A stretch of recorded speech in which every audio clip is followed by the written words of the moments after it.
pada siang hari ini kita mulai. Mari kita membaca basmalah bersama-sama dan dilanjutkan doa.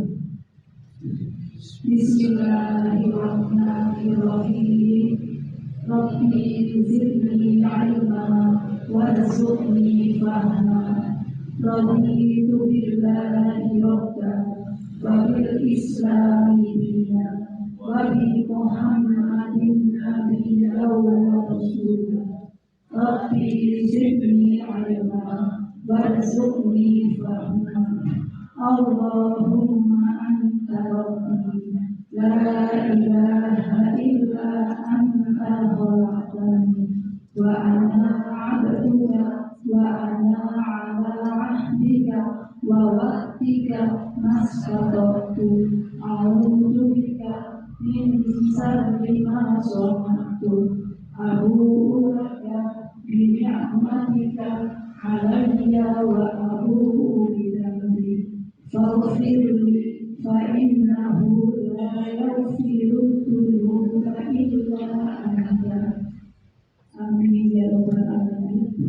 Kepada Ustaz Qasdan Dawawi dipersilakan.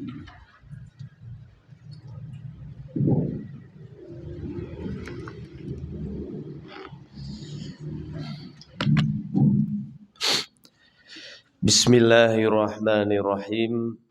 Assalamualaikum warahmatullahi wabarakatuh.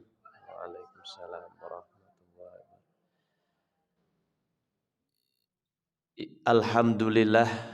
Alhamdulillahilladzi khalaqal mauta wal hayata liyabluwakum ayyukum ahsanu amala wa huwal azizul ghafur. Asyhadu an la ilaha illallah wahdahu la syarikalah wa asyhadu anna Muhammadan abduhu wa rasuluh la nabiyya wa la rasula ba'dah.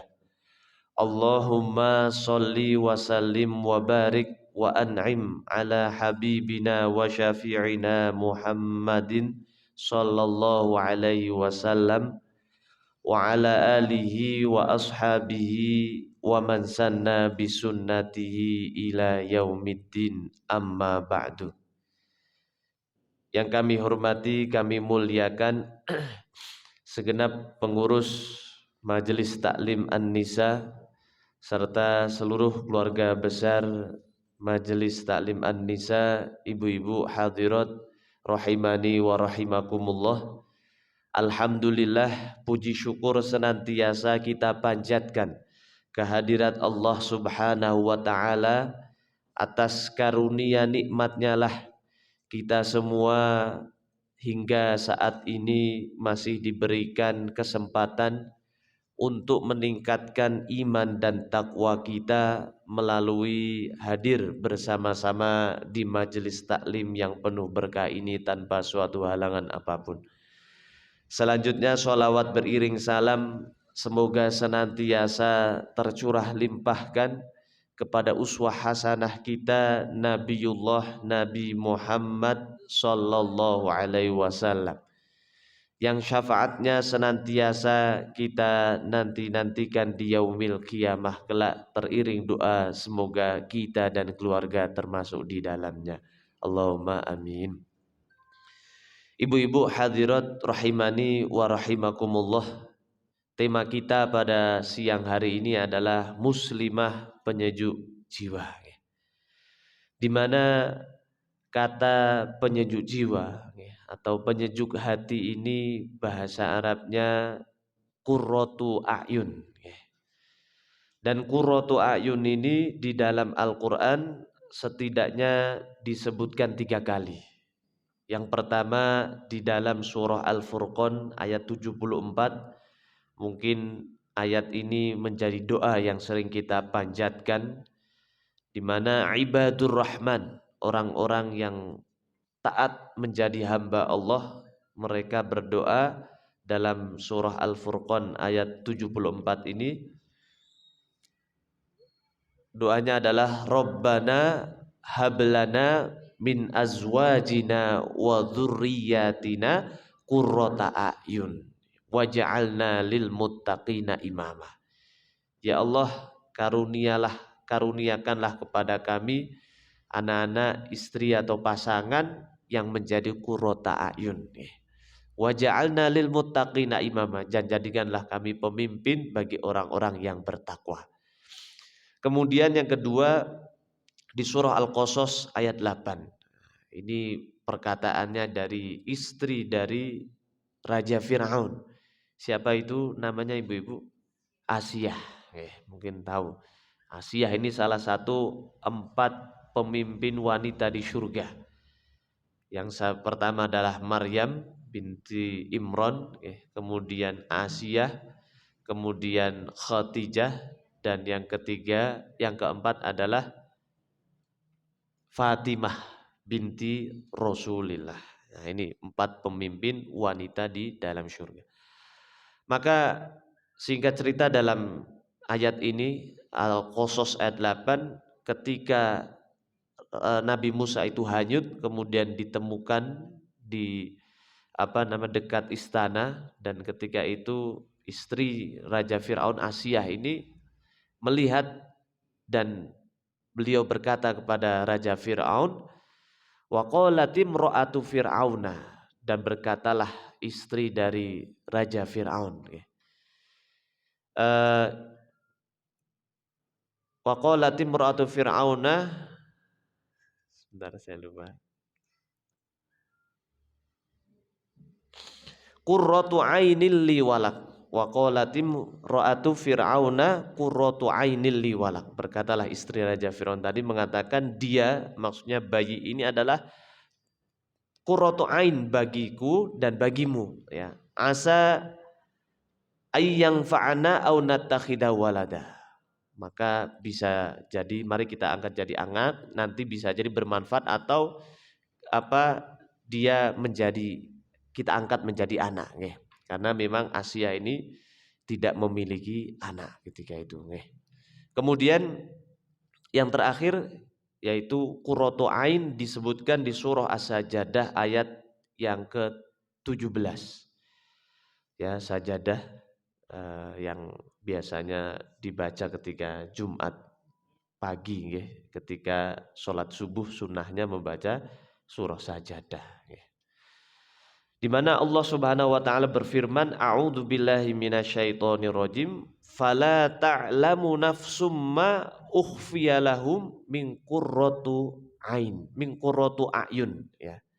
Tidak ada seorang pun yang tahu yang Allah sembunyikan dari qurratu a'yun, nanti Allah sediakan di hari kiamat.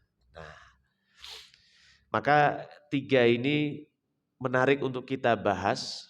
Kalau menurut bahasa, qurratun itu artinya adalah sabat, artinya keteguhan, atau yang kedua adalah ketenangan. Maka qurratu itu adalah keteguhan atau ketenangan. Maka sesuatu yang menenangkan pasti kita pengen teguh terus untuk bersamanya. Kemudian arti yang lain, qurratu ini artinya adalah menyejukkan, atau mendinginkan. Kalau a'yun yaitu jamak dari ain, itu mata, mendinginkan mata. Berarti yang mendinginkan mata nopo? Es atau tidak ini, Bu, ya. Maka qurratu a'yun yang menyejukkan, mendinginkan mata. Maksudnya adalah mata hati atau jiwa. Karena dari pandanganlah akan turun ke hati. Ketika kita memandang hal-hal yang baik, hal-hal yang indah, yang menyenangkan, maka pasti akan turun ke hati, menjadikan hati itu menjadi bahagia. Buktinya, ya, ibu-ibu seneng piknik nopo mboten ibu-ibu? Nah, karena apa? Dengan kita piknik rekreasi melihat hal-hal yang indah ciptaan Allah, maka akan turun ke hati menjadikan hatinya senang atau bahagia. Maka itu secara bahasa.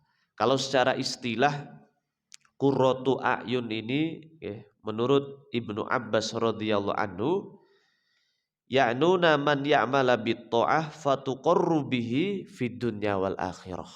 Yaitu yang dimaksud dengan qurratu a'yun ini adalah menginginkan orang yang dicintai yaitu anak istri melakukan amal yang soleh atau amal ketaatan yang akan menjadikan hatinya tenang, sejuk, bahagia di dunia dan juga di akhirat. Nah, ini menurut Ibnu Abbas. Ketaatan atau kesolehan ya. Soleh itu apa? Yaitu selalu menjalankan atau menunaikan hak-hak Allah dan juga hak-hak sesama manusia. Maka hablum minallah tidak bisa dilepaskan dari hablum minan nas. Karena manusia itu adalah makhluk sosial. Sehingga kalau ada orang yang penting ibadah, yang penting puasa, yang penting ini dan itu, namun tidak sosialnya baik, maka belum sempurna akhlaknya, belum sempurna imannya. Inna min akmalil mu'minina imanan ahsanuhum khuluqan. Sesungguhnya orang yang paling sempurna imannya di antara kita, yang paling baik akhlaknya. Kalau menurut Ikrimah yang dimaksud dari qurratu a'yun ini adalah lam yuridu bidzalika sobahatan wala jamalatan. Yang menjadikan penyejuk bagi jiwa kita bukan hanya karena ketampanan atau kecantikan walakin yuridu ayyakuna muti'ina, namun yang menjadikan sesuatu sejuk itu adalah ketaatannya ya. Bayangkan ibu-ibu kalau punya anak yang ganteng atau cantik namun tidak nurut atau tidak taat bila diperintahkan untuk kebaikan. Nah, kira-kira akhirnya hasilnya, endingnya ibu-ibu merasa marah atau merasa jengkel atau malah senang. Nah, jengkel. Apapun kecantikan atau ketampanannya hilang sirna dengan cepat. Dan bedanya kalau qurratu a'yun ini adalah sifat bukan sifat dzatiyah sifat khuluqiyah. Jadi tidak bisa meninggal, tidak bisa hilang. Berbeda dengan sifat dzatiyah, yaitu yang membedakan antara satu orang dengan yang lain. Contohnya, nama saya Kosdan ibu namanya mungkin Aminah. Maka ketika saya meninggal, maka nama Kosdan sudah tidak ada lagi, kecuali orang lain pakai contohnya.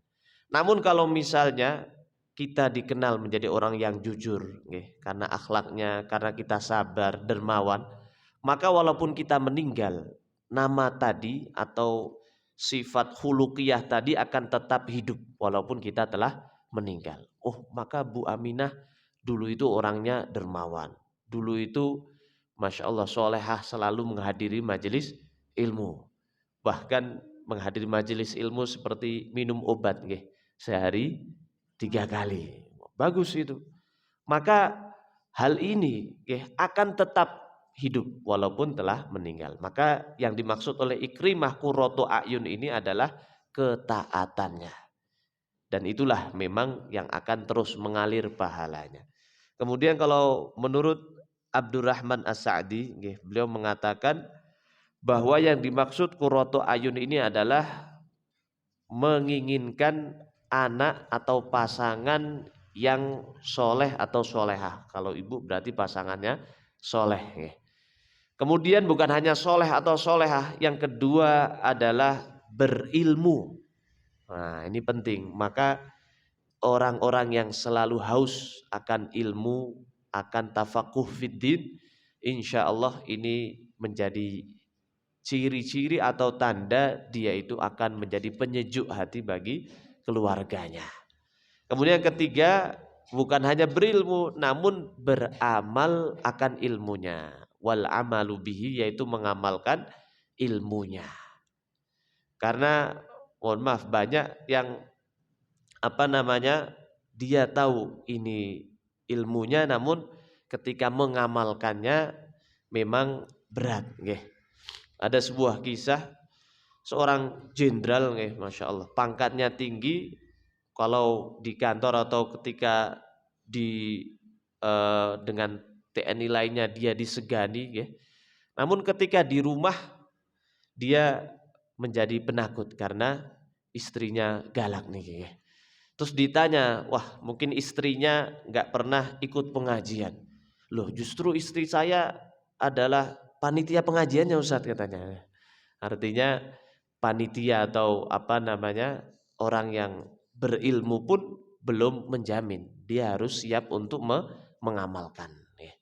Maka kita berdoa dan semoga saya yakin insya Allah ibu-ibu yang di sini menjadi qurratu a'yun bagi keluarganya, bagi suaminya.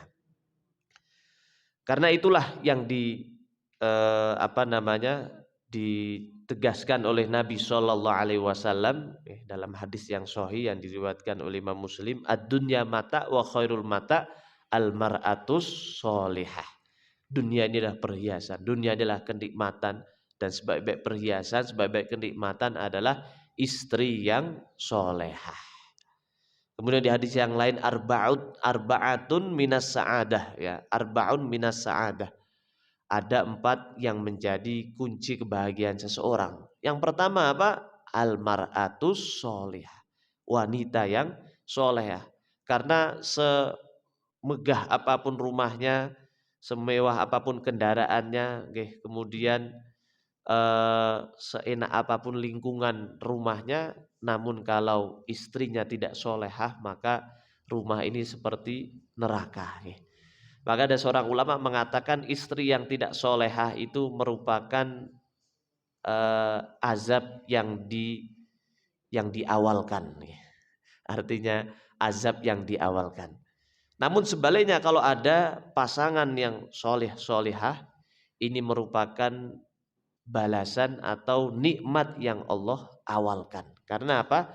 Dengan pasangan yang solihah maka insya Allah semua kondisi akan terasa indah. Lalu bagaimana ciri-ciri wanita yang menjadi qurratu a'yun atau menjadi penyejuk jiwa atau istri yang menjadi penyejuk hati? Yang pertama adalah dia selalu taat kepada Allah dan Rasulnya. Sholat 5 waktu, puasa bulan Ramadan. Kalau misalnya ada udzur atau bolong-bolong karena udzur maka disempurnakan. Apalagi sekarang Ramadan kurang lebih nih 3 bulan lagi ibu-ibu. Maka yang merasa masih punya hutang untuk segera dilunasi. Kalau hadis yang sering kita dengar, salah satu keistimewaan wanita, ya, idza sholatil mar'atu khamsaha, kalau wanita mampu menjaga sholat 5 waktu, wa shomat syahroha, puasa 1 bulan penuh, artinya sempurna, wa hafidhat farjaha, mampu menjaga kemaluannya dari perbuatan zina, wa ata'at ba'laha, dan taat kepada suaminya, fadkhulu al-jannah min ayyibabin syi'ti, maka dia boleh masuk surga dari mana yang dia inginkan.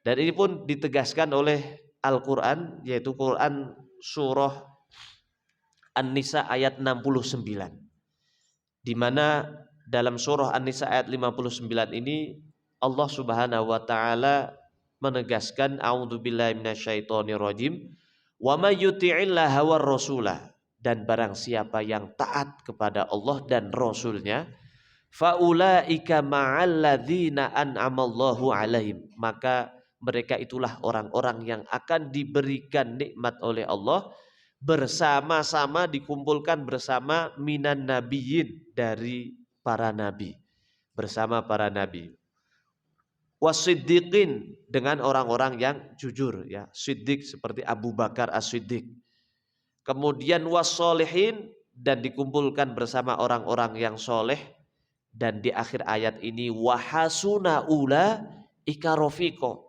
dan orang yang taat kepada Allah dan Rasulnya inilah teman sebaik-baiknya, artinya teman hidup sebaik-baiknya. Maka kalau kita itu taat kepada Allah dan Rasulnya, berarti insya Allah kita akan menjadi sebaik-baik teman bagi pasangan kita. Apalagi namanya pasangan itu kan sehidup dan semati, ibu-ibu. Berbeda dengan aplikasi. Aplikasi kalau sudah bosan nanti di-uninstall, di-download lagi. Maka kita kalau ingin menjadi teman yang terbaik bagi pasangan kita, maka selalu taati Allah dan Rasulnya. Ada sebuah kisah menarik dari seorang sahabiah namanya Fatimah binti Qais. Fatimah binti Qais ini suatu ketika ditolak oleh suaminya 3 kali. Artinya sudah tolak cerai, sudah. Maka kemudian ketika masa iddahnya selesai, datang beberapa orang ingin melamar, karena mungkin cantik atau solehah, sehingga banyak yang melamar. Maka kemudian karena bingung, maka Fatimah binti Qais bertanya kepada Rasulullah, "Ya Rasulullah, datang Muawiyah ingin melamarku, datang Abu Jaham ingin melamarku, lalu siapa yang aku harus pilih?" Maka Nabi SAW kemudian menjelaskan, Muawiyah itu orang yang tidak memiliki harta.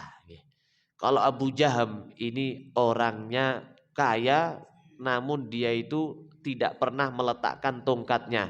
Artinya senang memukul istri. Artinya sering KDRT ini. Maka menikahlah dengan Usamah. Nah, kemudian Nabi SAW menyarankan menikah dengan Usamah.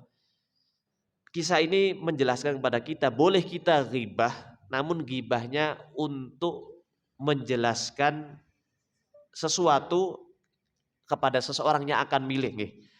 Maka ketika kita ingin menjelaskan capres kita contohnya, maka boleh dalam urusan untuk apa? Ketika ada orang yang bertanya dan dia ingin meminta pertimbangan dari kita. Jadi bukan ghibah, ini namanya ghibah yang diperbolehkan. Kemudian kedua, ketika itu disarankan untuk menikah dengan Usamah, namun Fatimah binti Qais pertama tidak mau. Maka Nabi SAW kemudian mengatakan, ta'atur Rasul, ta'atullahi war Rasul khairul laki. Taat kepada Allah dan Rasulnya itu jauh lebih utama, lebih baik bagi dirimu. Walaupun kadangkala zahirnya itu seakan-akan tidak baik atau memberatkan. Maka ketika menikah dengan Usamah, ternyata keluarganya keluarga yang sakinah, mawaddah, warahmah. Dalam Quran surah Al-Baqarah ayat yang ke 261 kalau tidak salah.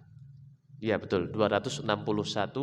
Allah Subhanahu wa taala berfirman, a'udzubillahi minasyaitonirrajim, wa asa an takrahu syai'an wa huwa khairul lakum. Bisa jadi yang kita tidak suka itu baik ternyata buat kita. Wa asa an tuhibbu syai'an wa huwa syarrul lakum. Bisa jadi pula yang kita cintai justru malah tidak baik buat kita. Maka selama itu tidak melanggar aturan Allah, kalau itu menjadi pilihan kita, insya Allah akan baik. Namun sebaliknya, kalau sesuatu yang kita pilih itu melanggar aturan Allah, maka sebaik apapun pasti kebaikannya semu akan hilang, kemudian berganti menjadi musibah. Kemudian ciri-ciri yang kedua, selain dari taat kepada Allah dan Rasulnya, yang kedua adalah berakhlakul karimah, berakhlak mulia. Seperti yang tadi sudah kita jelaskan, bahwa hablum minallah tidak bisa dilepaskan dari hablum minannas. Bahwa buktinya dalam Quran surah Al-Ankabut ayat 45 kalau tidak salah, Allah Subhanahu wa taala berfirman, innas sholata tanha 'anil fahsya'i wal munkar. Sesungguhnya salat itu mencegah dari perbuatan keji dan mungkar. Pasti setiap ibadah akan membawa kepada kebaikan perilaku atau perangai seseorang. Kalau tidak ya berarti ada yang masalah dalam ibadah tersebut. Mungkin niatnya, mungkin kekhusyuannya, mungkin tata caranya kurang sempurna.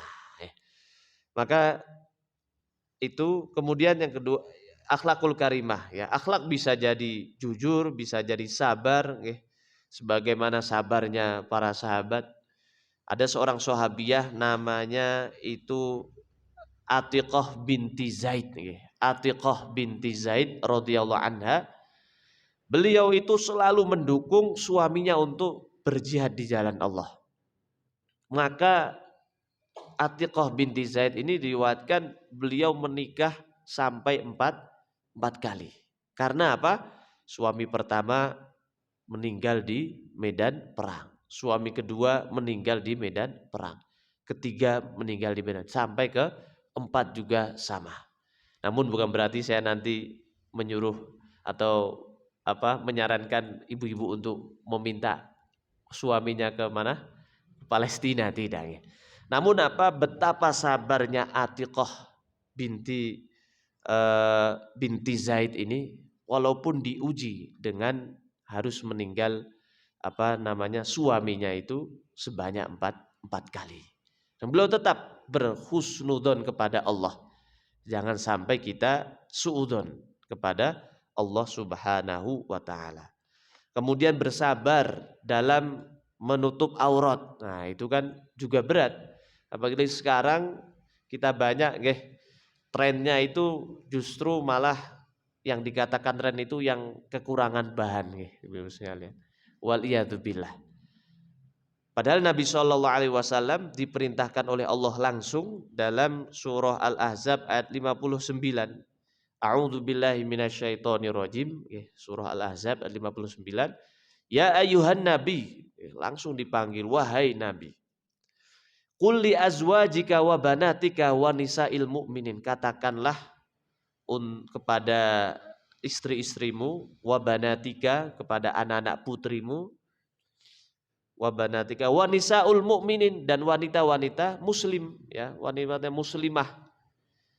Yudnina 'alaihinna min jalabibihin, yaitu untuk menutup auratnya memakai kerudung, memakai jilbab yang menutupi dadanya. Dzalika ayyurafna fala yu'dzain. Dan di situ langsung disebutkan tujuannya yang pertama untuk memudahkan orang tersebut dikenal menjadi seorang yang muslimah. Dan yang kedua fala yu'dzain, agar kita tidak mudah diganggu oleh seseorang. Bayangkan kalau misalnya orang itu pakai pakaiannya seksi contohnya. Maka setiap lewat di depan laki-laki pasti akan diganggu. Namun berbeda ketika orang muslimah yang menutup aurat dengan sempurna. Maka ini langsung ditegaskan oleh Allah Subhanahu wa taala. Apalagi sekarang mau kadangkala dia menutup namun lekuk tubuhnya masih nampak, wal iyadu billah. Inilah yang dikatakan oleh Nabi Shallallahu Alaihi Wasallam di hari kiamat, di akhir zaman nanti datang wanita yang memakai baju namun telanjang. Maksudnya apa ya tadi? Dia tetap memakai baju namun lekuk tubuhnya masih terlihat. Maka ini yang perlu kita perhatikan. Akhlak mulia banyak sekali, pemaaf. Suami mungkin kadangkala membuat kita kesal, kita maafkan. Kemudian tetangga kadangkala membuat kita kesal, kita maafkan. Maka akhlakul karimah meliputi segala sesuatu yang baik dalam pergaulan kita. Kemudian yang ketiga adalah selalu berusaha menyenangkan suami dan anak-anak. Contohnya suaminya senangnya masak sop contohnya.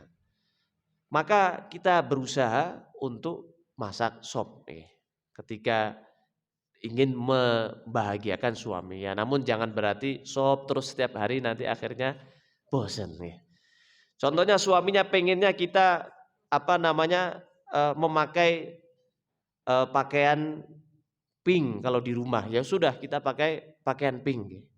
Atau mungkin pengennya tidak pakai baju ya, itu tergantung suami. Maka itulah yang diajarkan oleh Nabi Shallallahu Alaihi Wasallam.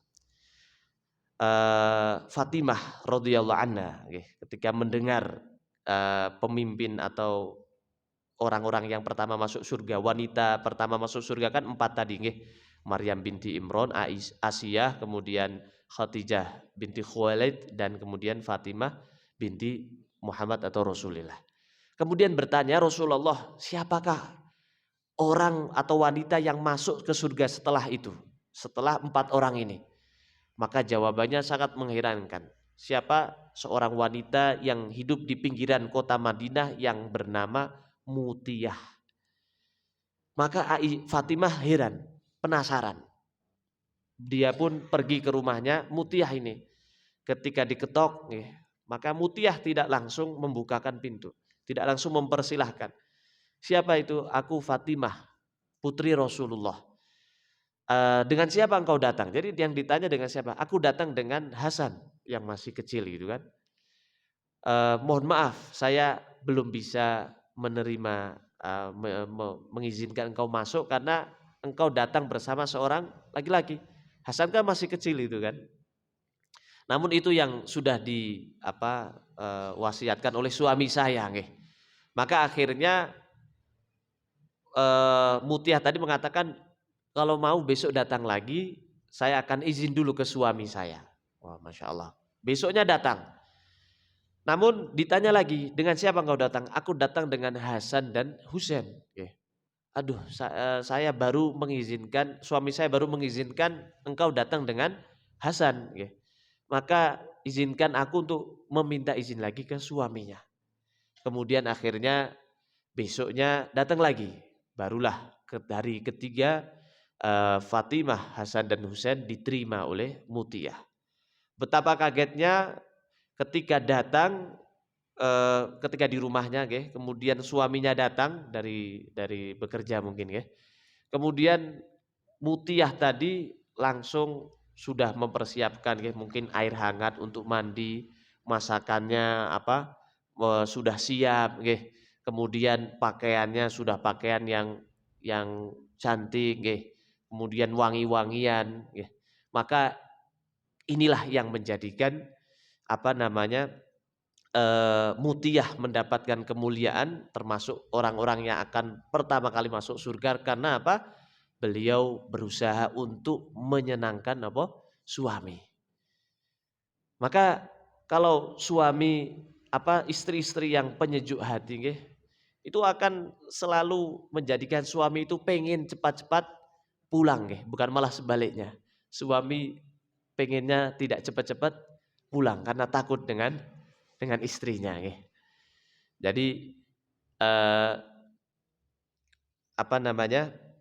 ibu-ibu hadirat rahimakumullah, maka berusaha untuk menyenangkan suami.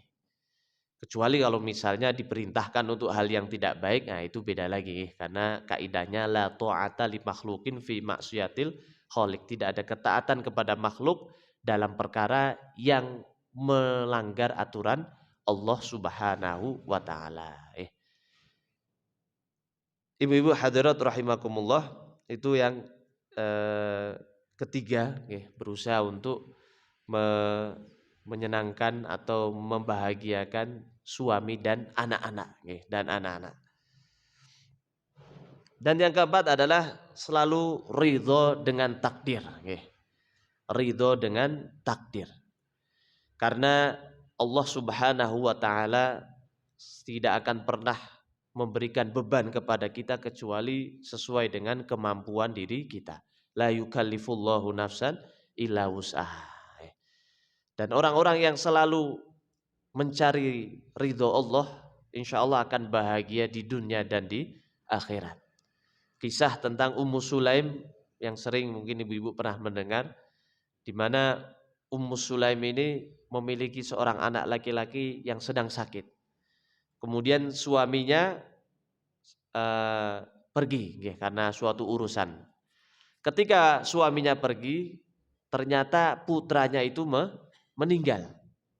Maka ketika putranya meninggal, Ummu Sulaim bukannya malah sedih, bukannya ya sedih, namun bukannya meratap atau menangis histeris kemudian sampai memukul-mukul, tidak. Namun Ummu Sulaim justru malah berusaha menenangkan diri dan menenangkan suaminya. Anaknya yang sudah meninggal tadi mungkin sudah dimandikan, sudah dikafani, ditaruh di satu kamar. Ketika suaminya datang, Ummu Sulaim menyambutnya dengan keadaan yang cantik, keadaan yang membahagiakan. Kemudian suaminya diajak makan, diajak makan, sudah dimasakkan masakan yang paling enak. Kemudian bersenda gurau, akhirnya berhubungan suami istri, sampai suaminya itu lupa untuk menanyakan keadaan anaknya. Barulah kemudian besok paginya Ummu Sulaim tadi bertanya, wahai suamiku, bagaimana kalau ada orang yang menitipi sesuatu kemudian titipannya diambil? Apakah yang dititipi tadi marah? Maka suaminya, ya tentu tidak, karena itu adalah titipan, pemiliknya lah yang paling berhak. Nah, barulah kemudian itulah yang terjadi pada anak kita, sudah diambil oleh pemiliknya. Maka kemudian suaminya tadi sedikit kecewa, kenapa kok tidak dikasih tahu sejak malam. Kemudian bertanya kepada Rasulullah. Ketika bertanya kepada Rasulullah, justru Rasulullah memuji Ummu Sulaim tadi. Kemudian ditanya apakah berhubungan suami, iya. Maka saya doakan semoga Allah mengaruniai ganti yang lebih baik lagi. Masya Allah. Maka ibu-ibu kira-kira kalau suaminya pulang, keadaan ibu-ibu sudah cantik atau masih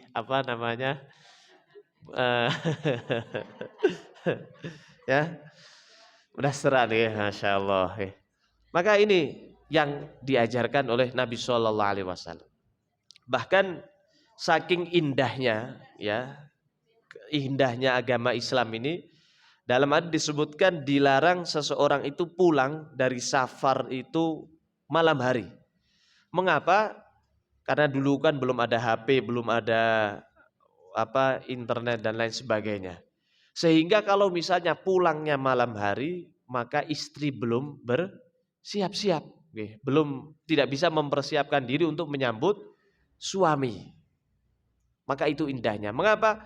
Karena Islam sangat memperhatikan ketika hubungan suami istri itu baik, maka insya Allah akan melahirkan generasi yang mundhirul qaum, yang soleh-solehah, yang menjadi permata bagi orang tuanya di dunia dan juga di akhirat.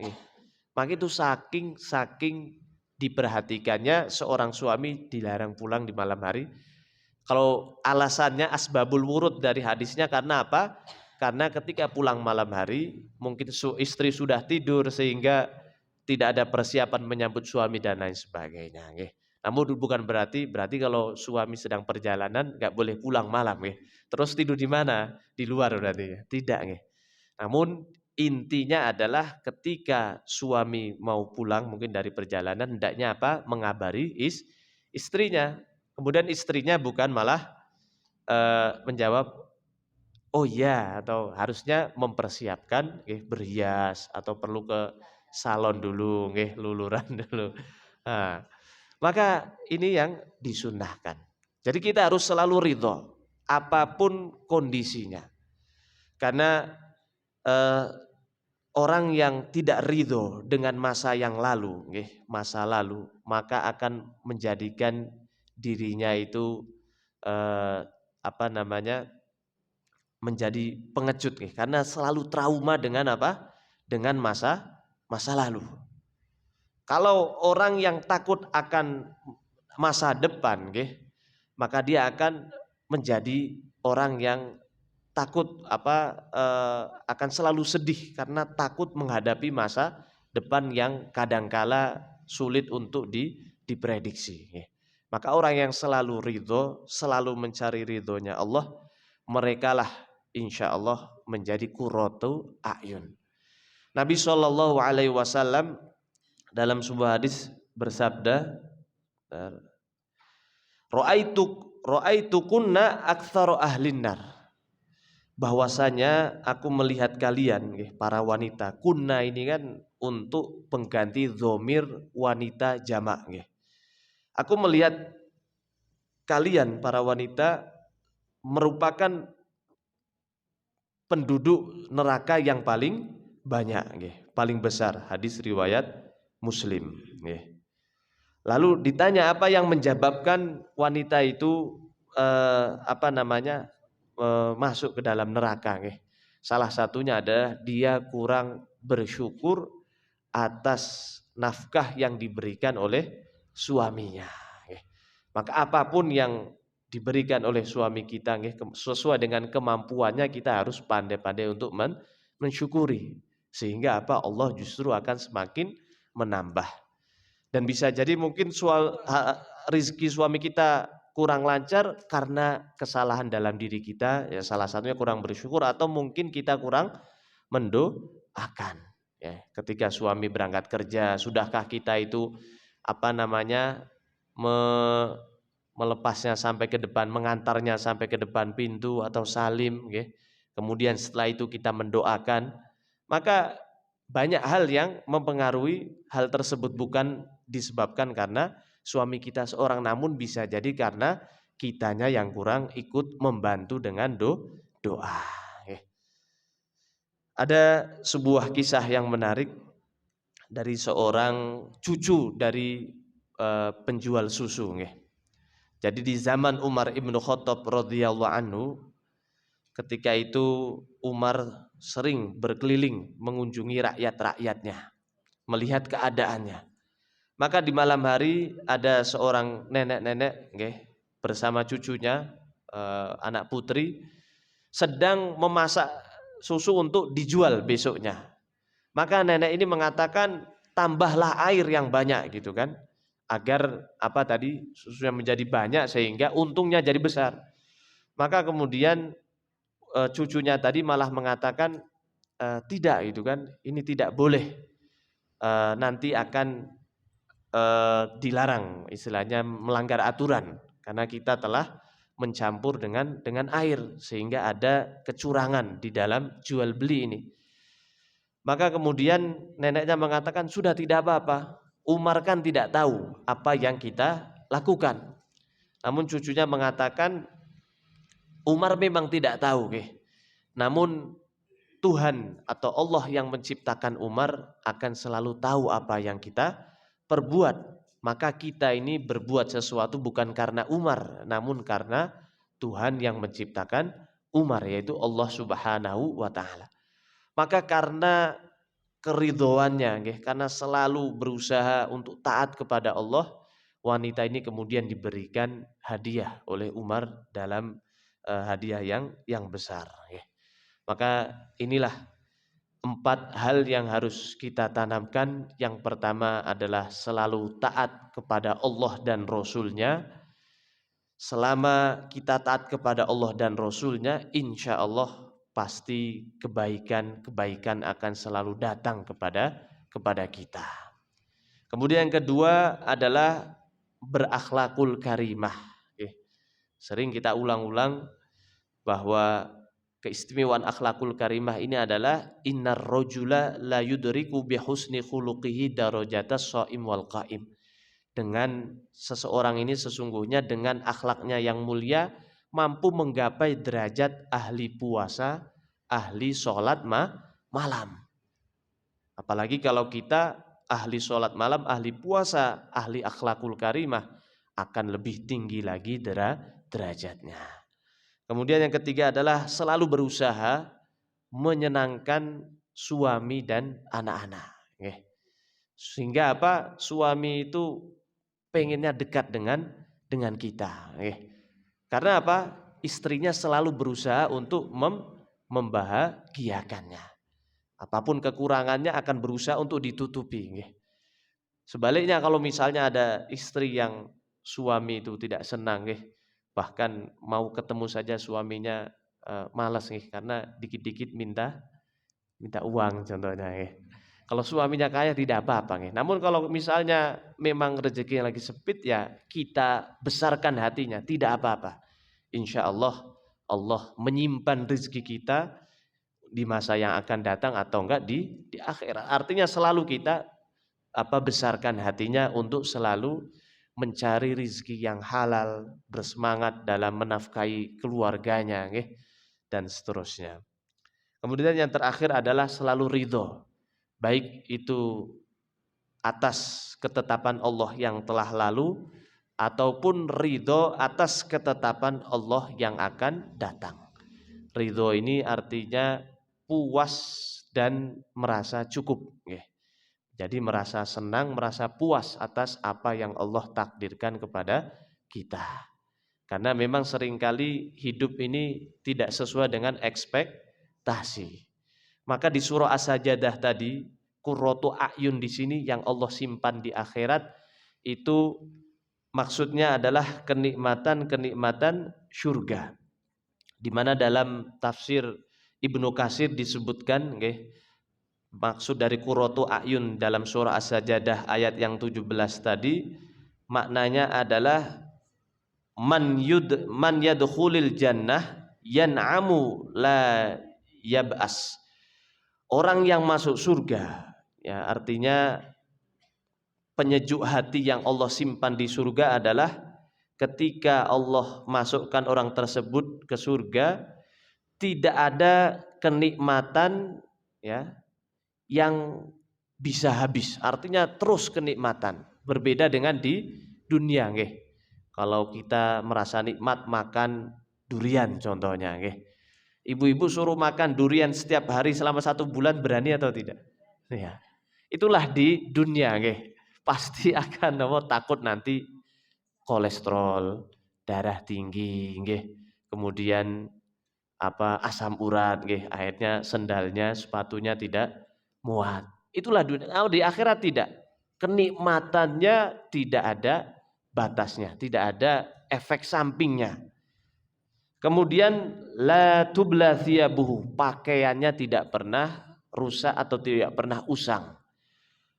Wala yafna syababu, dan tidak pernah tua, selalu muda. Ibu-ibu yang merasa cantik, saya yakin semuanya merasa cantik. Kalau sudah umur 50 tahun, kira-kira orang masih melihat cantik atau tidak, Ibu?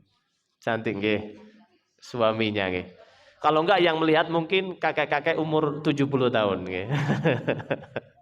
Itu artinya apa? Kalau di dunia, kalau kita hanya membanggakan kecantikan luar, itu pasti akan habis, akan menua, akan keriput. Namun kalau di surga, la yufna syababuhu, kemudaannya, kecantikannya itu tidak akan pernah luntur. Fil jannah mala ainun ra'at wala udunun samiat wala khatara ala qalbi basyarin. Kenikmatan dunia itu tidak pernah satupun mata yang pernah melihatnya, tidak pernah satupun telinga yang pernah melihatnya. Itu kan hanya gambaran-gambaran. Kalau aslinya tidak ada yang pernah melihat, mendengar ataupun terbesit di dalam hati seseorang, saking begitu mulianya. Maka kita harus senantiasa bersyukur, ridho atas segala kenikmatan Allah. Kalau ibu tidak ridho, coba sesekali lihat bagaimana keadaan saudara kita di Palestina.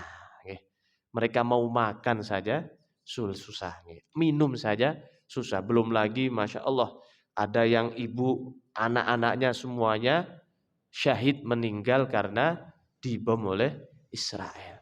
Namun mereka tidak pernah mau melarikan diri atau apa, mereka lebih pengen untuk mempertahankan tanahnya, karena itu termasuk tanah suci bagi umat Islam. Kalaupun meninggal insya Allah syahid, kalaupun menang ya akan mulia. Mana memang dalam agama kita, agama Islam, kalau orang yang selalu taat, orang yang selalu ridho, maka tidak ada kata kehinaan. Apapun kondisinya, ketika menang mulia, ketika kalah atau meninggal akan syahid. Maka ini yang perlu kita terus tanamkan sehingga menjadi nafas dalam kehidupan kita. Mungkin ini yang bisa kami sampaikan sebelum kami tutup. Ada pertanyaan? Tidak ada, insyaallah sudah solihah semua ya.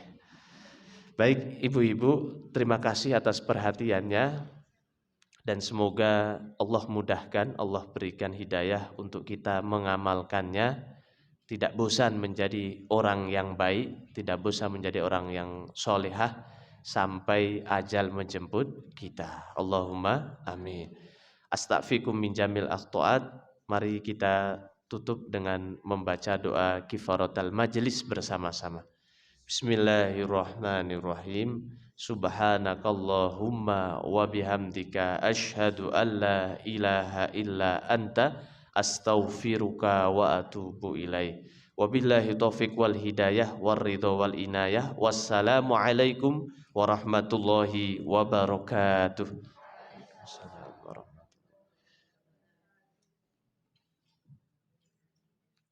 Kemudian tadi sudah kita dengarkan wasiat dari Ustaz Nawawi, jazakallah khair. Ustaz dan semoga